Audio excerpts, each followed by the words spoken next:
शाम प्राची टीवी पर सीरियल देख रही होती है, तभी उसकी सास वहाँ आती है। अरे सीरियल में तो ऐसे मग्न है जैसे आज रात का खाना पड़ोसी आकर बनाएंगे।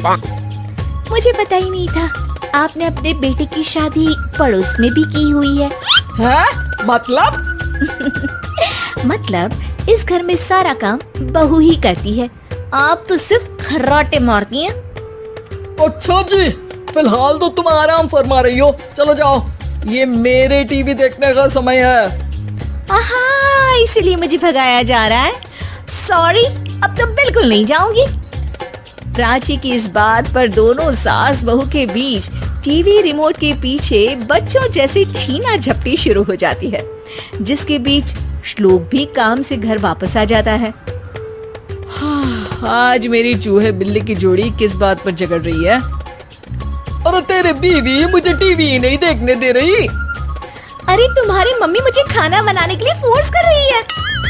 अरे वाह, ऐसे बेतुके रीजन पर तो बच्चे भी झगड़ा नहीं करते।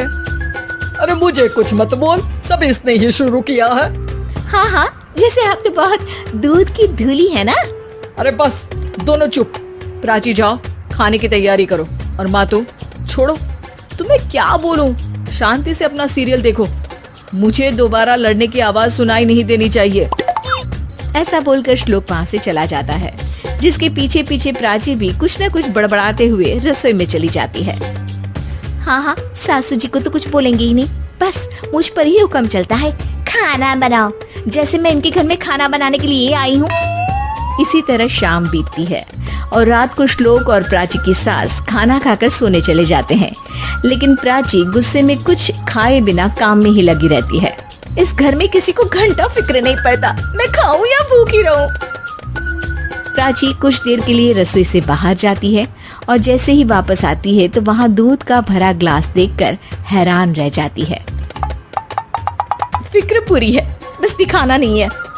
प्राची दूध पीकर सोने चली जाती है और अगली सुबह एक बार फिर सास बहू का कार्टून नेटवर्क स्टार्ट हो जाता है। ये तुमने ही किया है। अरे अजीब जबरदस्ती है, मैं बोल रही हूँ मैंने कुछ नहीं किया। दोनों ने मिलकर पूरे घर को पागल खाना बनाया हुआ है। यहाँ कोई नॉर्मल इंसान तो रह ही नहीं सकता, इसीलिए अब पड़ोसी क्या रिश्तेदार भी घर आने से कतराते हैं। और सुन बेटे, तू भी चंगा, तेरी माँ भी चंगी, तेरी बीवी भी चंगी, रिश्तेदार। हाँ जी, आपको नहीं पता क्या, गंगाधर ही शक्तिमान है, रिश्तेदार ही। हाँ हाँ, बस समझ गया। कभी जानवरों जैसे लड़ेंगी तो कभी जुगलबंदी करेंगी। भाई मैं आप दोनों के बीच में नहीं फंसना चाहता। सास बहू की इस मन मौजी जोड़ी से परेशान होकर श्लोक अपना सिर खुजलाता वहां से चला जाता है।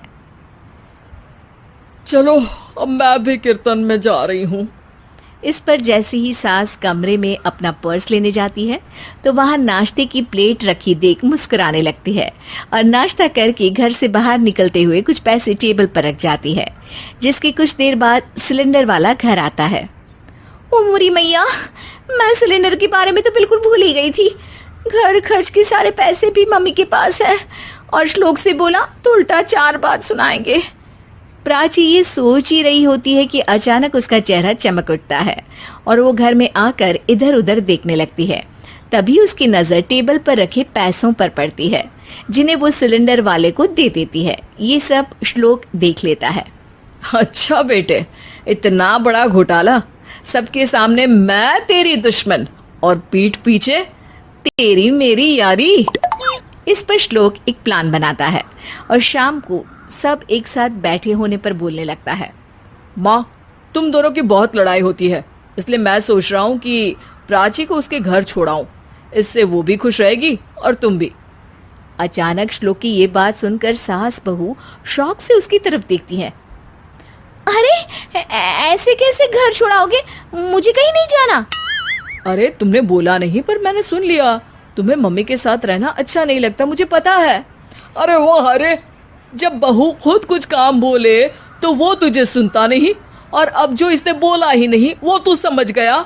जब उसे नहीं जाना तो फिर जबरदस्ती क्यों कर रहा है? अच्छा, फिर आपको मौसी के घर छोड़ाता हूँ, बस अब आप दोनों एक घर में एक छत के नीचे नहीं रह सकती। मैं इस टॉम एंड जेरी की जोड़ी को और नहीं झेल सकता। है? ऐसे कैसे नहीं रह सकते? तुम्हें इतनी दिक्कत है तो तुम्हारा बोरिया बिस्तर पैक कर देती हूँ, लेकिन मम्मी जी कहीं नहीं जाएंगी। बिल्कुल यही सुनना था मुझे। अगर दोनों में इतना ही प्यार है फिर हर वक्त ये लड़ाई का नाटक क्यों करती हो? देखा मैंने कैसे माँ किचन में दूध रखती है और तुम उनके लिए कमरे में नाश्ता रखती हो, और कैसे वो पहले ही तुम्हारी दिक्कत समझकर घर में पैसे रखकर बाहर जाती है। अरे भाई, इतना ड्रामा तो डेली सोप में भी नहीं होता जितना तुम दोनों ने इस घर में फैलाया हुआ है। तू हमें टॉम एंड जेरी बोलता है ना, तो याद कर वो दोनों भी एक दूसरे को बाहर वालों की बुरी नजर से बचाने के लिए हमेशा सबके सामने लड़ते थे, लेकिन अकेले में दिक्कत के समय मदद भी तो करते थे। बस हमारा रिश्ता भी कुछ ऐसा ही है। और वैसे भी अगर सास बहू में तू मैं नहीं होती तो दुनिया वालों को कहानियां कैसे मिलेंगी?